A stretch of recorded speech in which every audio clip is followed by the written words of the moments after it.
Hello friends, welcome to backlogs బాబాయ్ YouTube channel. మనము అన్ని సబ్జెక్ట్స్కి సంబంధించి ఫైనల్ టచ్ అనే వీడియోస్ని రిలీజ్ చేయడం జరిగింది.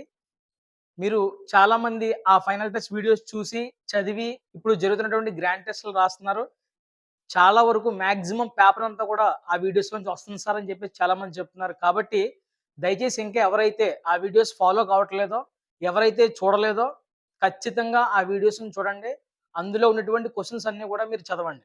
పబ్లిక్ ఎగ్జామినేషన్‌లో ఖచ్చితంగా మంచి మార్క్స్ వస్తాయి. చాలామంది ఇంగ్లీష్‌కి సంబంధించి క్రియేటివ్ ఎక్స్‌ప్రెషన్ ఎక్స్‌ప్లెయిన్ చేయండి సార్. ఏం చదవాలో అర్థం కావట్లేదు. చాలా బల్క్‌గా ఉన్నాయి అవన్నీ గూడా. మాకు ఇంపార్టెంట్ ఏంటో అర్థం కావట్లేదు. ఏం చదవాలో తెలియట్లేదు. కొంచెం చెప్పండి సార్ ఎలా రాయాలి? ఏం చదవాలి అనేది? అని చెప్పేసి చాలామంది చాలా రోజుల నుంచి కామెంట్ బాక్స్‌లో పెడుతున్నారు. కానీ సమయం నాకు దొరక్క ఆ వీడియో చేయలేకపోయాను. సో, ఈరోజు క్రియేటివ్ ఎక్స్‌ప్రెషన్స్ అనే వీడియో మీ ముందుకు తీసుకురాబోతున్నాను.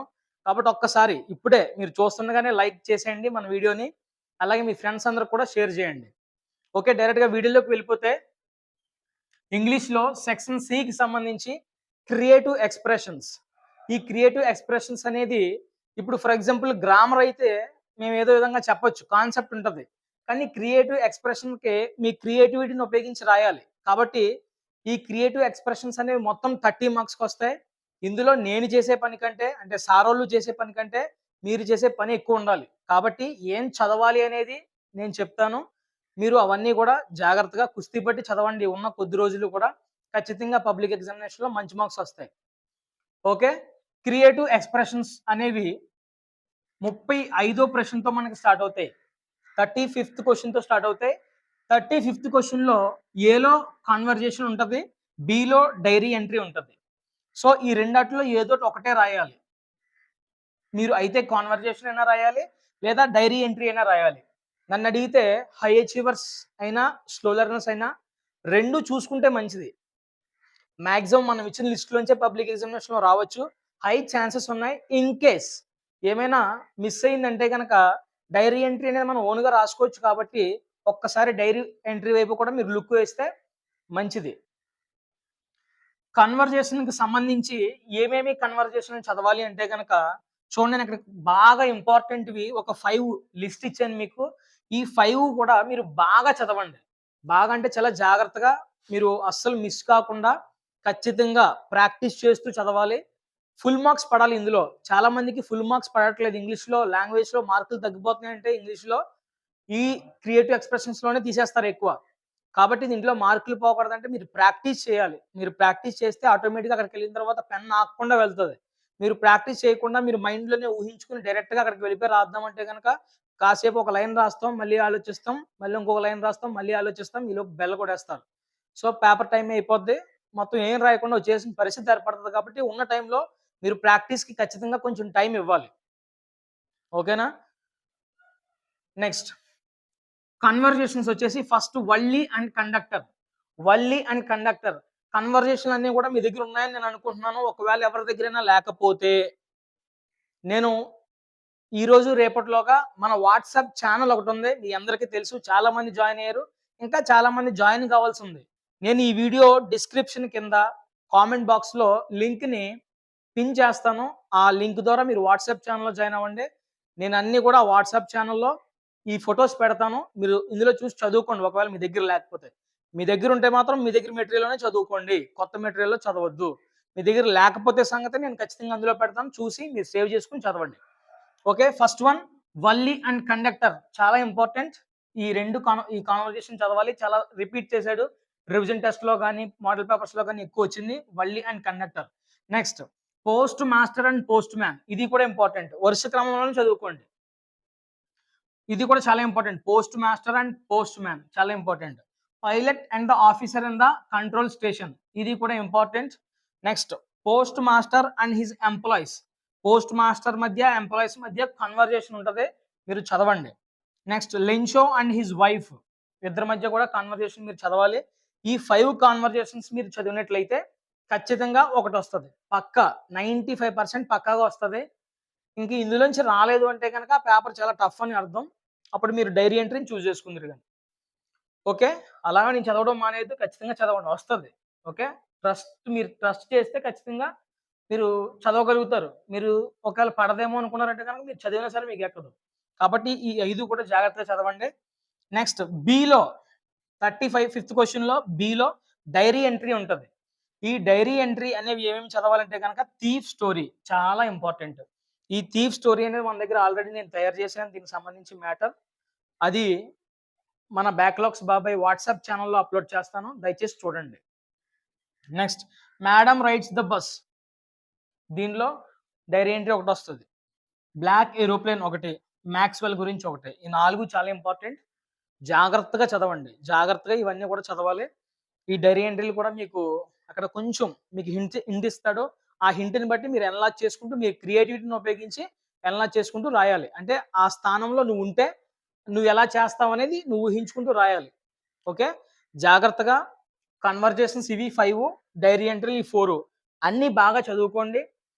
ఖచ్చితంగా కన్వర్జేషన్ దొరుకుతుంది. అలాగే డైరీ ఎంట్రీ కూడా దొరుకుతుంది. క్రియేటివ్ ఎక్స్‌ప్రెషన్స్‌లో భాగంగా 35థ్ క్వెషన్ ఏలో conversation, below diary entry already మనం ఏం చదవాలో నేర్చుకున్నాం. ఇప్పుడు క్వెషన్ నంబర్ 36లో ఏ ఉంటుంది మరియు బి ఉంటుంది. ఏలో లెటర్ రైటింగ్ ఉంటుంది. బిలో స్క్రిప్ట్ రైటింగ్ ఉంటుంది. నన్నడిగితే లెటర్ రైటింగ్ చూజ్ చేసుకుంటే మంచిది. స్క్రిప్ట్ రైటింగ్ కంటే. లేదు సార్ మాకు క్రియేటివిటీ ఎక్కువ సార్. మేము స్క్రిప్ట్ రైటింగ్ కూడా మేము తయారు చేయగలుగుతాము. మేము రాస్తామంటే గనుక గుడ్. Go ahead. ఇప్పుడు లెటర్ రైటింగ్స్‌లో మనం ఏం నేర్చుకున్నాం? రెండిట్లో ఒకటి మాత్రమే రాయాలి. ఆర్ అని పెట్టింది కదా! రెండిట్లో ఒకటే రాయాలి. ఇప్పుడు లెటర్స్‌లో ఏమేమి లెటర్స్ ఇచ్చే అవకాశం ఉందంటే గనక లెటర్ టు ఫ్రెండ్ ఒకటి. అంటే మీకు ఫ్రీక్వెంట్‌గా అడుగుతున్న క్వెషన్ ఏంటంటే, మొన్న విజయవాడలో వరదలొచ్చాయి కదా! ఆ వరదలో మీ ఫ్రెండ్ ఎవరైనా ఉన్నారనుకోండి, ఇన్ఫెక్టెడ్ అయిన పీపుల్ ఎవరైనా ఉంటే గనక మీకు ఎలా ఉంది? ఏంటి పరిస్థితి? ఏం జరిగింది? అని చెప్పేసి లెటర్ రాయండి మీ ఫ్రెండ్‌కి అని చెప్పేసి ఒక లెటర్ అడుగుతున్నారు. అది అడుగుతున్నారు మీకెక్కువ. కాకపోతే అలా కాకుండా ఇంకేమన్నా మీ వేరే ఫ్రెండ్‌కి వేరే ప్రాబ్లమ్ కూడా ఇవ్వచ్చు. Next letter to the municipal commissioner. Municipal కమిషనర్‌కి లెటర్ రాయమని చెప్తారు. మున్సిపల్ కమిషనర్‌కి లెటర్ దేనిపై రాయొచ్చు? డ్రైనేజ్ సమస్యల పైన, అలాగే వాటర్ సమస్యల పైన, అలాగే కుక్కల బెడదలు ఎక్కువయ్యాయి. సార్ మీ ఈ ప్రాబ్లమ్స్ అన్నీ కూడా మీరు మాకు తీర్చండి అని చెప్పేసి మున్సిపల్ కమిషనర్‌కి లెటర్ రాయమని చెప్తాడు. ఏదైనా ప్రాబ్లమ్ ఇవ్వచ్చు. Next letter to superintendent of police. Superintendent of police. వీళ్ళకి ఏమని లెటర్ రాయాలంటే గనక, ఒకవేళ మీ కాలేజెస్‌లో స్కూల్ అయిపోయిన తర్వాత లేదా కాలేజ్ అయిపోయిన తర్వాత ఎక్కువ ట్రాఫిక్ ఎక్కువ ఉండడం వల్ల యాక్సిడెంట్లు అవి కూడా జరుగుతాయి. సో, యాక్సిడెంట్‌ని ప్రివెంట్ చేయడం కోసం మీరు కానిస్టేబుల్స్‌ని అక్కడ పెట్టండి సార్ అని చెప్పేసి అలాగా ఇలాంటి ప్రాబ్లమ్స్‌పై మనకు ఎస్పీకి లెటర్ రాయమని చెప్పేసి అడుగుతా ఉంటారు. Next letter to editor. ఏదైనా ద హిందూ పేపర్‌కి కానీ ఇలాగ ఏదైనా అడ్వర్టైజ్‌మెంట్ వేయమని చెప్పేసి ఏదైనా ప్రాబ్లమ్ మేముంటున్న కాలనీలో ఇలా ప్రాబ్లమ్‌గా ఉంది సార్ మీరు ఎడిటోరియల్ లెటర్ రాయాలి మీరు ఎడిటర్‌కి ఏమని? మా ప్రాబ్లమ్ ఇలా ఉంది. సో, మీరు అడ్వర్టైజ్‌మెంట్ ఇస్తే అధికారులు చూసి దాన్ని మాకు సమస్యను పరిష్కరిస్తారని చెప్పేసి లెటర్ రాయాలి. సో, ఈ 4 రకాల లెటర్స్. అంటే ప్రాబ్లమ్ ఏదైనా అడగొచ్చు. లెటర్ రైటింగ్ ఒకసారి నేర్చుకుంటే మనం ఓవరాల్‌గా అంతా ఒకటే కానీ ఒక బాడీ అనేది చేంజ్ అవుతది. థీమ్ అనేది. సో, వాళ్ళు ఏమడిగితే అది రాయండి. లెటర్ రైటింగ్ బాగా నేర్చుకోండి 4 కూడా. ఇప్పుడు లెటర్ రైటింగ్ ఎలా రాయాలి అనేది జస్ట్ మీకు ఒక ఇన్‌పుట్ ఇస్తాను. అది ఫాలో అయ్యి లెటర్ రైటింగ్ ఫాలో అవ్వండి. ఓకేనా? నెక్స్ట్ స్క్రిప్ట్ రైటింగ్ అనేది నేనేం చెప్పట్లేదు. అది మీ క్రియేటివిటీ మీద ఆధారపడి ఉంది. మీరు ప్రిపేర్ అవ్వండి. రాస్తే రాయండి. లెటర్ రైటింగ్ ప్రిపేర్ అయితే సరిపోదు నన్నడిగితే. లెటర్ రైటింగ్ అనేది ఎలా రాయాలి అనేది నేనిప్పుడు చెప్తాను మీకు. ఇది మీ ఎస్సీఆర్‌టీ వాళ్ళు మనకి మెటీరియల్ రిలీజ్ చేశారు కదా! దాన్ని బేస్ చేసుకొని నేను చెప్పడం జరుగుతుంది. ఓన్లీ 10థ్ క్లాస్ సంబంధించి మాత్రమే ఇది. దాన్ని ఎస్సీఆర్‌టీ మెటీరియల్‌ని బేస్ చేసుకొని నేను చెప్తున్నాను. సో, జాగ్రత్తగా వినండి. లెటర్ అనేది మనకి 2 టైప్స్ ఉంటది. లెటర్ అనేది 2 టైప్స్ ఉంటది. ఒకటి పర్సనల్ లెటర్, రెండోది అఫీషియల్ లెటర్. ఒకటి పర్సనల్ లెటర్, రెండోది అఫీషియల్ లెటర్. ఈ పర్సనల్ లెటర్ అనేది ఎవరెవరికి రాస్తారు? ఫ్రెండ్స్‌కి కానీ, మన ఫాదర్‌కి అంటే రిలేటివ్స్‌కి కానీ రాస్తా ఉంటారు. Personal letter. మన ఫ్రెండ్స్‌కి రాసేది పర్సనల్ లెటర్. మన ఫ్యామిలీ మెంబర్స్‌కి లేదా రిలేటివ్స్‌కి రాసేది పర్సనల్ లెటర్. మరి అఫీషియల్ పర్సన్స్‌కి మనం రాసే లెటర్ ఏంటి? Official letter. ఓకేనా? ఇక్కడ చూడండి మీకు 2 బాక్సెస్ నేనిక్కడ ఇచ్చాను. ఇది పర్సనల్ లెటర్. ఇది official letter. So, first personal letter అనేది ఎలా రాయాలో నేను చెప్తాను. ఇదివరకు మనకి అంటే కొన్ని సంవత్సరాల క్రితం అయితే ఇక్కడ హెడ్డింగ్ ఇక్కడ పెట్టేవారు. అంటే డే టు డే ఇక్కడ పెట్టేవారు. తర్వాత ఇక్కడ నుంచి అడ్రెస్‌లు రాసేవారు. ఇక్కడ బాడీ రాసేవారు. మళ్ళీ ఇక్కడ సబ్స్క్రిప్షన్ రాసేవారు. సో, ఇలా చేసేవారు. కానీ ఇప్పుడు అంతా కూడా అంతా ఒకే సైడ్ కన్‌ఫ్యూజన్ లేకుండా అంతా కూడా ఒకే సైడ్. ఫస్ట్ హెడ్డింగ్ రాయాలి. హెడ్డింగ్ రాయాలి. హెడ్డింగ్ అంటే ఏంటి సార్ అంటే గనక డేట్ వేస్తారు. దాని కిందే డే వేస్తారు. అది హెడ్డింగ్. ఓకే. దాని తర్వాత ఫ్రమ్ అడ్రెస్ రాస్తారు. ఫ్రమ్ అడ్రెస్ అంటే ఎవరిది? మనది. ఎవరైతే లెటర్ రాస్తున్నారో వాళ్ళది ఫ్రమ్ అడ్రెస్ అంటే. ఫ్రమ్ అడ్రెస్ రాసిన తర్వాత సాల్యుటేషన్ రాయాలి.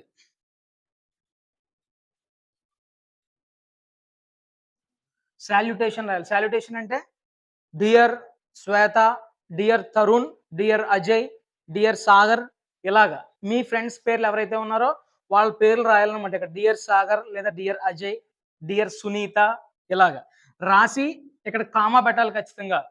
గుర్తుపెట్టుకోండి. అక్కడ కామా పెట్టాలి. కామా పెట్టిన తర్వాత నుంచి మనం ఇక్కడి నుంచి మొదలు పెట్టాలి. ఇలా ఒక పేరా రాయాలి.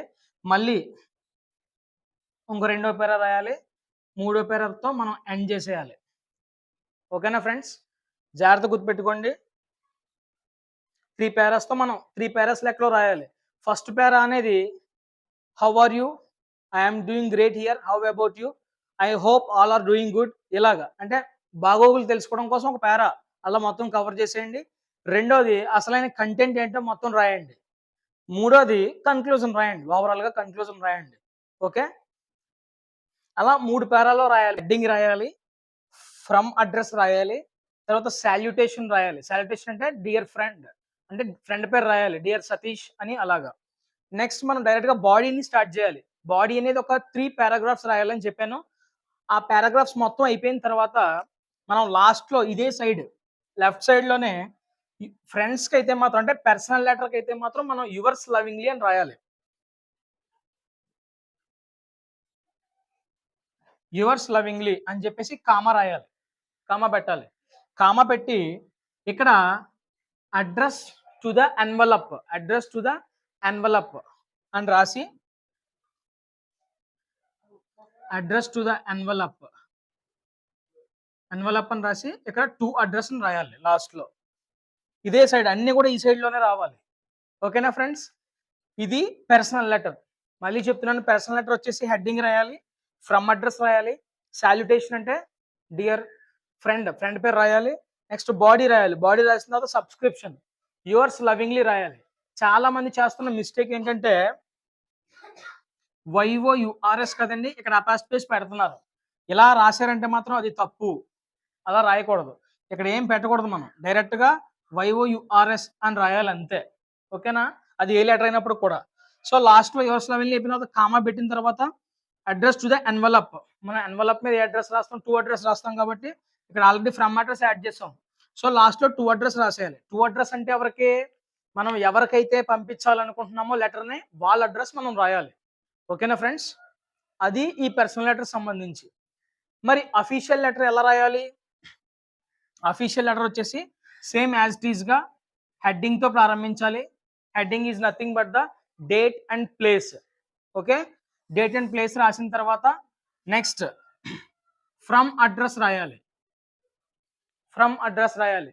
ఫ్రమ్ అడ్రస్ రాసిన తర్వాత టు అడ్రస్ రాయాలి. టు అడ్రస్ రాయాలి. Heading from address to address అక్కడే రాసేయాలి. ఎవరికి? అఫీషియల్ లెటర్ అయితే గనక.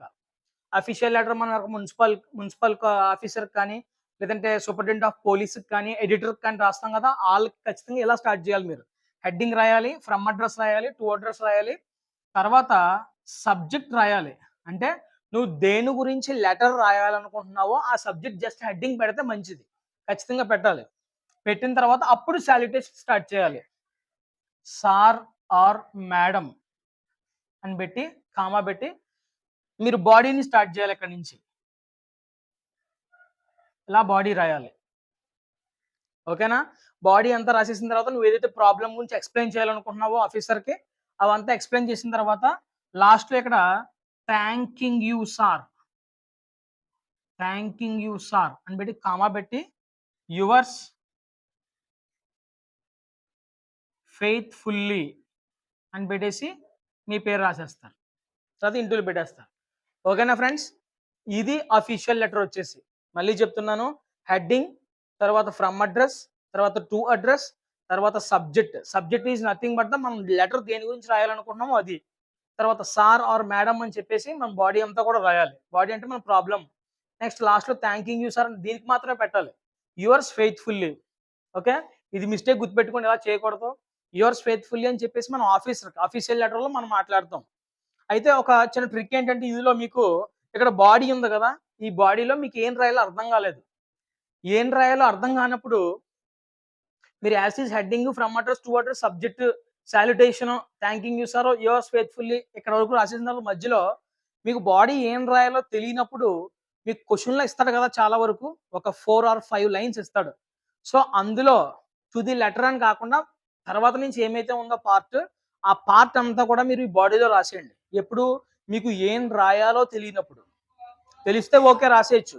తెలియనప్పుడు మాత్రం ఆ క్వెషన్‌లో ఉన్నదంతా కూడా మీరు యాస్ టీజ్ రాసేసిన తర్వాత అప్పుడు యాస్ ఇట్ ఈజ్ ఫినిషింగ్ ఇలా ఇవ్వండి. అప్పుడు ఖచ్చితంగా 6-7 మార్క్స్ పడే అవకాశం ఉంది. లేదు సార్ నేను పర్ఫెక్ట్‌గా బాడీ అంతా కూడా చదువుకొని నీట్‌గా రాస్తానంటే గనక మీకు 9 లేదా 10 మార్క్స్ పడే అవకాశం ఉంది. ఓకేనా ఫ్రెండ్స్? ఇప్పటివరకు question number 35, question number 36 A and B నేర్చుకున్నాం 2 కూడా. ఇప్పుడు question number 37 question number 37 framing WH questions ఉంటాయి.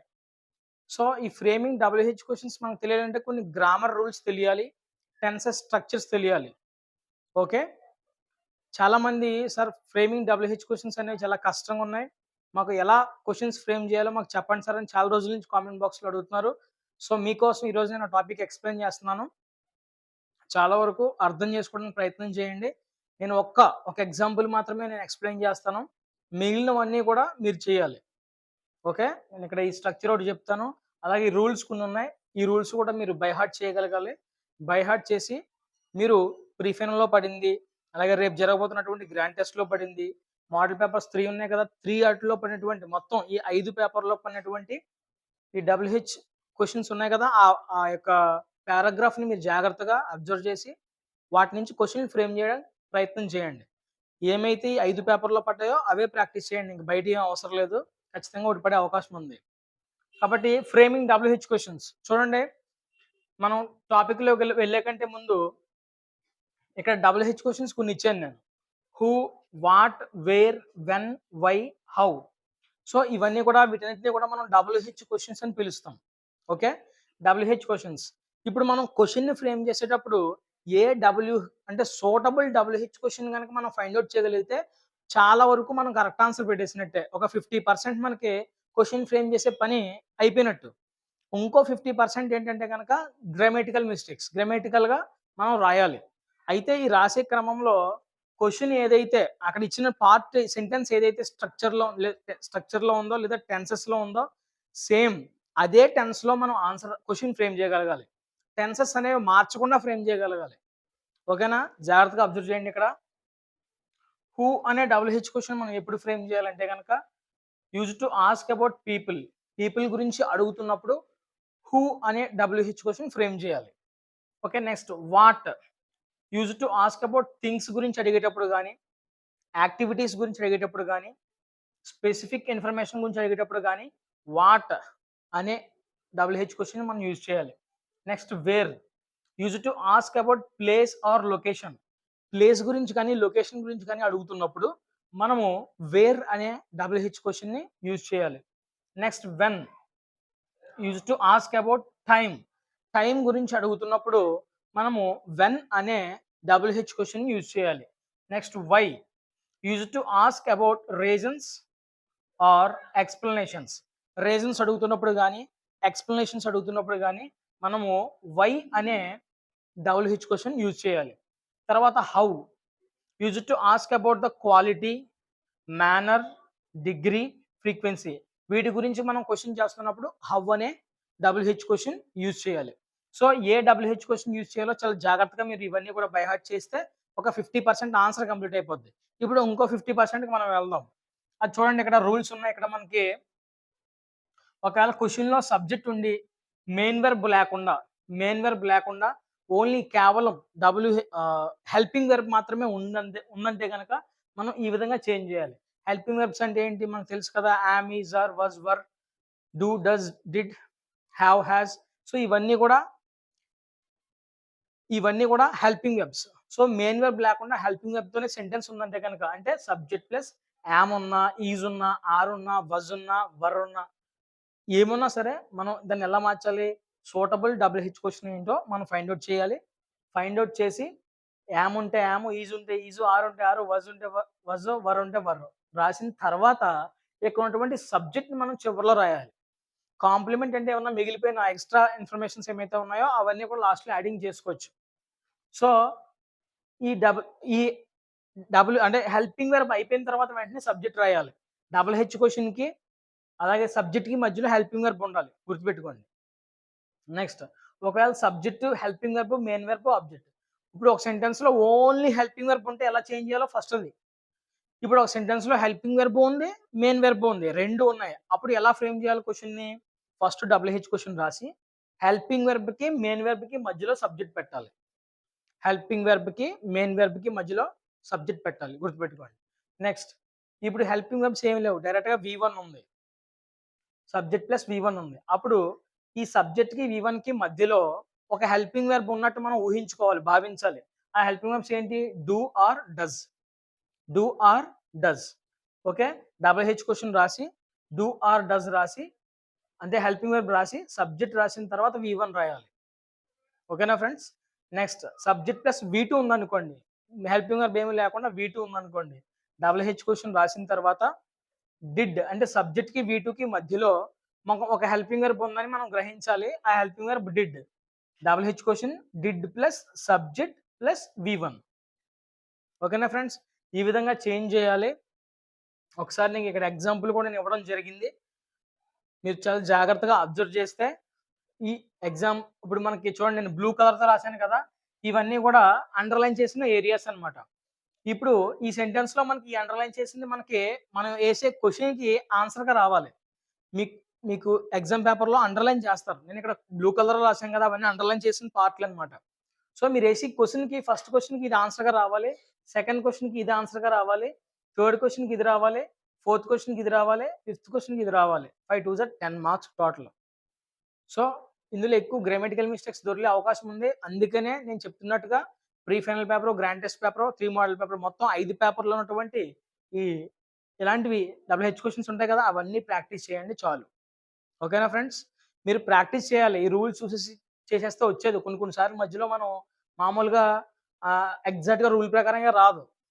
సో, సెంటెన్స్ మామూలుగా కూడా ఏర్పడుతుంటది ఒక్కొక్కసారి. సో, అందుకనే నంబర్ ఆఫ్ టైమ్స్ ప్రాక్టీస్ చేస్తే అవి మీకు ఈజీగా వస్తాయి. ఇవి కొంచెం వరకు హెల్ప్ అవుతాయి మీకు రూల్స్ ఇవన్నీ కూడా. ఓకేనా? చూద్దాం.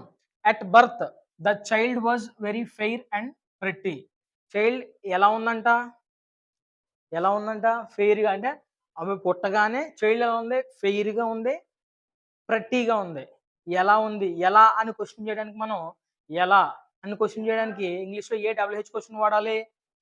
హౌ. హౌ అనే డబుల్ హెచ్ క్వెషన్ వాడాలి. సో, ఫస్ట్ ఇక్కడ జాగ్రత్తగా అబ్జర్వ్ చేస్తే వజ్ అనే హెల్పింగ్ వెర్బ్ మాత్రమే ఉంది. సో, ఇదిగో వజ్ అనే హెల్పింగ్ వెర్బ్ మాత్రమే ఉంది. ఇంకెక్కడ మెయిన్ వెర్బ్ అందులో లేదు. సో, హెల్పింగ్ వెర్బ్ ఒక్కటే ఉన్నప్పుడు మనం ఎలా చేంజ్ చేయాలి? ఫస్ట్ డబుల్ హెచ్ క్వెషన్ రాయాలి. సో, డబుల్ హెచ్ క్వెషన్ ఏది? వెరీ ఎలా ఎలా ఉంది అంటే గనక how first question. How double H question రాసాను. తర్వాత ఏం రాయాలి? యామా, ఈజా, ఆరా, వజా, వర్రా. ఈ సెంటెన్స్‌లో ఏముంది హెల్పింగ్ వెర్బ్? వజ్ అనే హెల్పింగ్ వెర్బ్ ఉంది కాబట్టి వజ్ రాయాలి. నెక్స్ట్ ఈ హెల్పింగ్ వెర్బ్ రాసిన తర్వాత subject. How was subject the child. How was the child complement at birth. At birth. So, ఇది first question. How was the child at birth. ఆమె పుట్టగానే ఎలా ఉందంట? Very fair and pretty. So, అది ఆన్సర్‌గా రావాలి. అలా మనం ఫ్రేమ్ చేయగలిగే క్వెషన్. ఓకేనా? ఫస్ట్ క్వెషన్ మీకు అర్థమైంది అనుకుంటాను. రెండో క్వెషన్ చూడండి. Okay. But when she was 2 years old she had an attack of smallpox. 2 సంవత్సరాలు ఉండగా ఆమెకి స్మాల్ పాక్స్ అనే డిసీజ్ వచ్చింది. ఇప్పుడు చూడండి ఇక్కడ కూడా వజ్ ఉంది. ఇక్కడ కూడా వజ్ ఉంది. కానీ ఏం జరిగింది 2 సంవత్సరాలు ఉండగా అని అడగడానికి వాట్ హ్యాపెన్ టు హర్ జనరల్‌గా రాయాలి ఇది. ఇక్కడ but when she was 2 years old she had an attack of smallpox. 2 సంవత్సరాలు ఉండగా ఏం జరిగింది అని క్వశ్చన్ చేయడానికి వాట్ ఏం జరిగింది కాబట్టి ఏమిటి అంటే గనక వాట్ అనే డబుల్ హెచ్ క్వశ్చన్ వాడాలి. What happened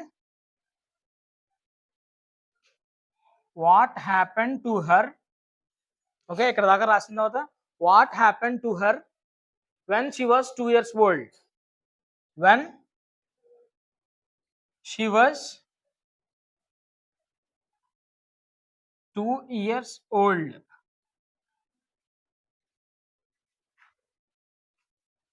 so third question వచ్చేసి only the eyes were saved.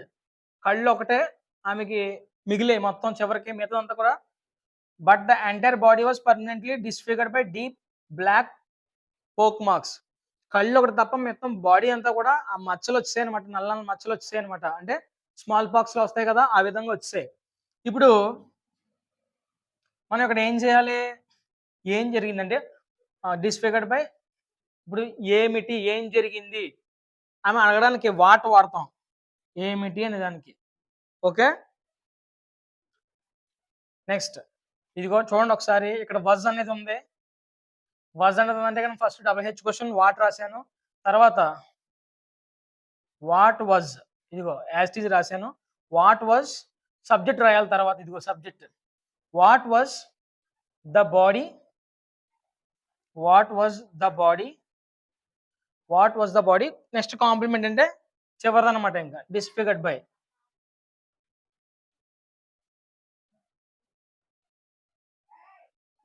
What was the body disfigured by. Okay, what was the body disfigured by ఏమైంది, డీప్ బ్లాక్ పోక్ మార్క్స్. దేంతో body అంతా కూడా డిస్ఫిగర్డ్ అయిపోయింది, black pock marks రావడం వల్ల మొత్తం body అంతా కూడా డిస్ఫిగర్డ్ అయిపోయింది. సో ఈ క్వశ్చన్కి ఇది answer. Next fourth question. Okay, little Sulekha could not speak till she was 5. Okay, person కదా, సులేఖ అంటే పర్సన్ కదా. పర్సన్ ఉన్నప్పుడు ఏం వాడాలి, పీపుల్ ఉన్నప్పుడు who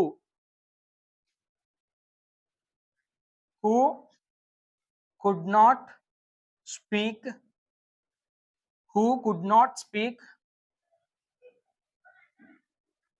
till 5 years. Who could not speak till 5 years. Okay, అంటే ఇక్కడ డైరెక్ట్ గా ఉంది, మనకి ఇంకా చేంజ్ చేయాల్సిన అవసరం లేదు. Who could not speak till 5 years. ఇక్కడ షీ అంటే ఇంకా ఆటోమేటిక్గా మనం క్వశ్చన్ ఆన్సర్ రావాలి కాబట్టి ఇంక షీ అనేది ఇక్కడ మెన్షన్ చేయలేదు, డైరెక్ట్ గా హూ అనేది మెన్షన్ చేసాం అంతే. So who could not speak till 5 years, ఎవరు 5 సంవత్సరాల వరకు మాట్లాడలేదు అంటే కనుక ఆన్సర్ లిటిల్ సులేఖ. ఓకేనా, ఇక లాస్ట్ క్వశ్చన్ వచ్చేసి ప్రతి క్వశ్చన్ కి చివరి క్వశ్చన్ మార్క్ పెట్టాలి, అది గుర్తుపెట్టుకోండి. క్వశ్చన్ మార్క్ పెట్టకపోతే మీకు మార్క్ పడదు. And when at last she learn to speak she stammered. ఏం జరిగింది చివరికి, ఇక్కడ చూడండి, ఇక్కడ లెర్న్ ఉంది. లెర్న్ అంటే ఏంటి, V2 ఉన్నప్పుడు డబుల్ హెచ్ క్వశ్చన్. ఏం జరిగింది ఏమిటి అంటే వాట్. ఏం జరిగింది అంటే వాట్ తర్వాత ఏం వాడాలి, ఇక్కడ V2 కి సబ్జెక్ట్ కి మధ్యలో ఏముందని, ఏ హెల్పింగ్ వర్బ్ ఉందని మనం గ్రహించాలి, డిడ్ అనేది ఉందని గ్రహించాలి. వాట్ డిడ్ షీ, సబ్జెక్ట్ లో షీ ఉంది కాబట్టి వాట్ డిడ్ షీ, V1 వాడాలి. డూ, డిడ్ కి V1 form do. What did she do when, మిగతా పార్ట్ అనమాట object. What did she do when she learned to speak. When she learned to speak. She learned to speak అంటే మాట్లాడడం నేర్చుకునేటప్పుడు ఆమెకి ఏం జరిగింది, she stammered. ఇది ఆన్సర్. she stammered అంటే నత్తి వచ్చిందని అర్థం. ఓకేనా ఫ్రెండ్స్, మనం ఇలా ఇస్తాడో ఒక ప్యాసేజ్, దాని నుంచి మనం డబుల్ హెచ్ క్వశ్చన్స్ ఈ విధంగా ఫ్రేమ్ చేయాలి. ఓకేనా, చాలా వరకు ఈ రూల్స్ని మీరు పట్టుకోండి. అలాగే ఏ WH క్వశ్చన్ వాడాలన్నది అనేది కూడా జాగ్రత్తగా చదవండి. ఖచ్చితంగా ఇవి పెర్ఫెక్షన్ ఎలా వస్తాయంటే కనుక మీరు క్లాస్ వింటే 100% ఖచ్చితంగా కరెక్ట్ అవ్వు. ఎందుకంటే 50% WH క్వశ్చన్ ఏది సెలెక్ట్ చేసుకున్నామో దానిపై ఆధారపడి ఉంటుంది కరెక్ట్. తర్వాత 50% గ్రామటికల్గా సేమ్ సేమ్ టెన్స్‌లో మనం రాయగలగాలి. సో, ఇది ఎప్పుడొస్తదంటే కనుక మీరు పర్ఫెక్ట్‌గా ప్రాక్టీస్ చేసినప్పుడు మాత్రం వస్తది. నేను చెప్పినట్టుగా 5 పేపర్స్ ఉన్నటువంటి ఈ డబుల్ హెచ్ క్వెషన్స్ అన్నీ కూడా మీరు ప్రాక్టీస్ చేయండి. వీలైతే ఇవన్నీ కూడా మన వాట్సాప్ ఛానెల్‌లో బ్యాక్‌లాగ్స్ బాబాయ్ వాట్సాప్ ఛానెల్‌లో అప్‌లోడ్ చేస్తాను. మీరు ప్రాక్టీస్ చేయండి. ఓకే ఫ్రెండ్స్, ఇంకా లాస్ట్‌గా చివరి క్వెషన్ వచ్చేసి 37 ఏలో ఇన్ఫర్మేషన్ ట్రాన్స్‌ఫర్. ఇన్ఫర్మేషన్ ట్రాన్స్‌ఫర్ గూడా మనకెక్కువ ట్రీ డయాగ్రామ్ అడిగే అవకాశం ఉంది. అందులోను కూడా ఇది ఎక్కువ రిపీటెడ్‌గా అడుగుతున్నాడు. సో, అందుకే ఇది నేను చెప్తున్నాను. దీని ఆన్సర్ చెప్పట్లేదు గానీ, ఇన్ఫర్మేషన్ ట్రాన్స్‌ఫర్ అనేది ఎలా రాస్తే బెటర్ అనేది నేను చెప్తాను. వీలైతే దీనికి ఆన్సర్ నా దగ్గర ఉంది. నేను మన వాట్సాప్ ఛానెల్‌లో పెడతాను. మీరు అర్జెంట్‌గా జాయిన్ అవ్వండి. అందులో ఫోటో పెడతాను. మీరు సేవ్ చేసుకొని చదువుకోండి, లేదంటే రాసుకోండి. అయితే చాలామంది ఏం చేస్తారంటే, ఇన్ఫర్మేషన్ ట్రాన్స్‌ఫర్ అని చెప్పేసి ఇలా ఇచ్చినప్పుడు దీన్ని ఇన్ఫర్మేషన్‌గా మార్చాలి కదా మనం. మార్చాలనుకున్నప్పుడు మనం ఒక పారాగ్రాఫ్‌లా రాసేస్తారు. ఒక పారాగ్రాఫ్‌లకి 2 పారాగ్రాఫ్‌లుగా ఒక మ్యాటర్‌గా బల్క్‌గా రాసేస్తారు. అలా ఎప్పుడు రాయకూడదండి. అలా రాస్తే ఏదో నామకార్థంగా మార్కులు పడతాయి కానీ, ఫుల్ మార్క్స్ రావాలి అంటే గనక నేను చెప్పిన విధంగా రాయాలి. సో, ఎలా రాయాలంటే గనక ఓవరాల్ దీని ఇన్ఫర్మేషన్ ట్రాన్స్‌ఫర్ చేస్తున్నప్పుడు ఫస్ట్ ఇంట్రొడక్షన్ రాయాలి. ఫస్ట్ ఇంట్రొడక్షన్ రాయాలి. సెకండ్ వచ్చేసి డిస్క్రిప్షన్ రాయాలి. ఇదే కాదు. ఇది ఫ్యూయల్స్ గురించి అడగడమే కాదు. దేని గురించి అడిగినా, ఏ ట్రీ డయాగ్రామ్ అడిగినా, లేదంటే వేరే డయాగ్రామ్ ఏదడిగినా సరే, ఖచ్చితంగా ఈ ఈ సైడ్ హెడ్డింగ్స్ మాత్రం కామన్. అందులో ఏం రాయాలో కూడా నేను చెప్తాను. ఇంట్రడక్షన్ గురించి రాయాలి. రెండోది డిస్క్రిప్షన్ రాయాలి. మూడోది అనాలిసిస్ చేసి రాయాలి. Last conclusion. ఈ 4 సైడ్ హెడ్డింగ్‌లు మీరు ఎప్పుడైతే ఉపయోగించి ఇన్ఫర్మేషన్ ట్రాన్స్‌ఫర్ చేస్తారో, మీకు ఫుల్ మార్క్స్ పడడానికి చాలా ఎక్కువ ఛాన్సెస్ ఉన్నాయి. కాబట్టి జాగ్రత్తగా వినండి. ఇంట్రడక్షన్‌లో దేని గురించి మీరు రాస్తారంటే గనక, ఈ ట్రీ డయాగ్రామ్ గురించి రాయాలి. ఈ ట్రీ డయాగ్రామ్ యొక్క ఇంపార్టెంట్ ఏంటో రాయాలి. అంటే ఈ ట్రీ డయాగ్రామ్ ద్వారా మనం చదువుకుంటే ఎంత ఈజీగా మనకొస్తదనేది దాని యొక్క ఇంపార్టెన్స్. అంటే ఈ ట్రీ డయాగ్రామ్‌ని పొగుడుతూ రాయాలన్నమాట ఇంట్రడక్షన్ అంతా కూడా. దేని గురించో జస్ట్ పొగుడుతూ రాయాలి. డిస్క్రిప్షన్. డిస్క్రిప్షన్ ఏంటి? ఇక్కడ ఇచ్చిందే రాయాలి. Okay. Kinds of fuel is divided into 3 types.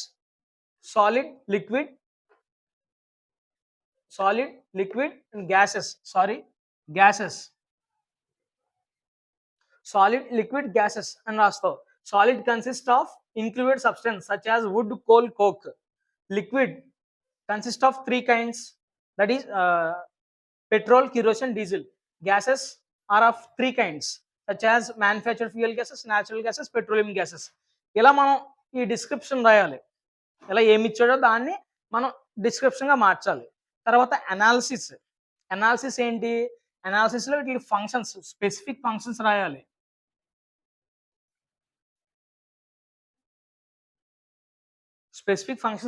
Solid యొక్క స్పెసిఫిక్ ఫంక్షన్ ఏంటి? లిక్విడ్ యొక్క స్పెసిఫిక్ ఫంక్షన్ ఏంటి? గ్యాసెస్ యొక్క స్పెసిఫిక్ ఫంక్షన్ ఏంటి మనం రాయాలి. ఓకే. లాస్ట్ కన్క్లూజన్ ఓవరాల్‌గా రాస్తూ వీటిని టార్గెట్ చేస్తూ రాయాలి. Wood, coal, coke, petroleum, kerosene, diesel. For example petroleum, kerosene, diesel అనేది దేనికి ఉపయోగపడుతది? ట్రాన్స్‌పోర్టేషన్‌కి ఉపయోగపడుతది. అలా వీటి యొక్క ఇంపార్టెన్స్ రాసి కన్క్లూజన్ చేసేస్తే అదే మనకి ఇన్ఫర్మేషన్ ట్రాన్స్‌ఫర్. ఓకేనా? ఇదొక ఇదొక పారాగ్రాఫ్, ఇదొక పారాగ్రాఫ్. ఓకేనా? అలా రాసుకుంటే గనక 4 లైన్స్, 5 లైన్స్ ఇలా రాసుకుంటే ఓవరాల్‌గా మీకు పెద్దగా వస్తది. ఆల్మోస్ట్ అంతా కూడా కవర్ అయిపోద్ది అందులో. ఓకేనా? ఎలా రాయాలో నేను జాగ్రత్తగా చెప్పాను. ఇంట్రడక్షన్ అంటే ఇక్కడ ఇచ్చిన ట్రీ డయాగ్రామ్‌ని పొగుడుతూ దాని యొక్క ఇంపార్టెన్స్ రాయాలి. ట్రీ డయాగ్రామ్ ఫ్యూయల్స్ గురించి కాదు. ట్రీ డయాగ్రామ్ గురించే రాయాలి. అంటే ట్రీ డయాగ్రామ్‌గా ఇస్తే చాలా ఈజీగా చదవడానికి సులభంగా అర్థమవుతది. చాలా ఈజీగా క్లియర్‌గా, నీట్‌గా డివిజన్ చేసి ఉంటాయి. బాగా అర్థమవుతది. ఈ టైప్‌లో రాయగలగాలి. నేను ఆన్సర్ పెడతాను. చూసుకోండి. డిస్క్రిప్షన్ అంటే ఇక్కడ ఏదైతే డివిజన్ చేశాడో దాన్నే మీరు ఇక్కడ ఇన్ఫర్మేషన్‌గా రాయాలి. తర్వాత అనాలిసిస్. ఈ సాలిడ్స్ స్పెసిఫిక్ ఫంక్షన్ ఏంటి? లిక్విడ్ స్పెసిఫిక్ ఫంక్షన్ ఏంటి? గ్యాసెస్ స్పెసిఫిక్ ఫంక్షన్ ఏంటి? రాసుకోవాలి. కన్క్లూజన్‌లో దాని డివిజన్స్ ఉన్నాయి కదా! గ్యాసెస్ 3 కైండ్స్ ఉన్నాయి. వీటి యొక్క ఇంపార్టెన్స్ ఏంటి? అవి ఎందుకు ఉపయోగపడతాయి? ఇలా, ఇలా మీరు ఈ 4 సైడ్ హెడ్డింగ్స్ ఉపయోగించి గనక మీరు రాస్తే ఖచ్చితంగా మంచి మార్క్స్ పడతాయి. ఓకేనా ఫ్రెండ్స్? ఇప్పటివరకు నేను క్రియేటివ్ ఎక్స్‌ప్రెషన్‌కి సంబంధించి సెక్షన్ సిలో క్రియేటివ్ ఎక్స్‌ప్రెషన్‌కి సంబంధించి 35 ఏ అండ్ బి అంటే కాన్వర్జేషన్ మరియు diary entry, 36 A and B letter writing మరియు స్క్రిప్ట్ రైటింగ్ నేను చెప్పలేదు, మీరు రాసుకోవాలి. నెక్స్ట్ 37 ఏలో వచ్చేసి మనం చెప్పిన విధంగా framing double H questions, 36 below వచ్చేసి ఇన్ఫర్మేషన్ ట్రాన్స్‌ఫర్. ఇది చాలా మంది అడుగుతున్నారు చాలా రోజుల నుంచి. మొత్తానికి ఫైనల్‌గా వీడియో చేసాం. కొన్ని అనివార్య కారణం వల్ల లేట్ అయింది. మీరు అన్యథా భావించొద్దు దయచేసి. మా సాధ్యమైనంత వరకు మాకున్న టైంలో మీకు ఏ వీడియోస్ కావాలో అవన్నీ కూడా అప్‌లోడ్ చేయడానికి ప్రయత్నం చేస్తాను. ఇకపై మీ పబ్లిక్ ఎగ్జామినేషన్ కూడా చాలా త్వరలో ఉన్నాయి కాబట్టి, మీకు కావాల్సిన కంటెంట్ యాస్ ఎర్లీ యాస్ పాసిబుల్‌గా నేను ఈ రోజు నుంచి చేయడానికి ప్రయత్నం చేస్తాను. ఓకేనా ఫ్రెండ్స్? Don't give up. చాలా దగ్గరలో ఎగ్జామ్స్ ఉన్నాయి. అస్సలు వదిలిపెట్టొద్దు. ఈ 10 డేస్ కూడా క్రూషియల్. మొత్తం బయట అన్నీ కూడా బయట ప్రపంచాన్ని, బాహ్య ప్రపంచాన్ని మర్చిపోయి 10వ తరగతి అనే ప్రపంచంలోకి మీరు రండి. దయచేసి పుస్తకాలతో కుస్తీ పడండి. ఈ 10 రోజుల్లో మంచి మార్క్స్ మీకొస్తాయి. మీ తల్లిదండ్రులు గర్వపడే విధంగా, మీ టీచర్లు గర్వపడే విధంగా, మీరు మీ పేరు మీ ఊర్లో మారుమోగిపోయే విధంగా మీరు కష్టపడి చదవండి. ఖచ్చితంగా మంచి మార్క్స్ వస్తాయి. God bless you. All the best.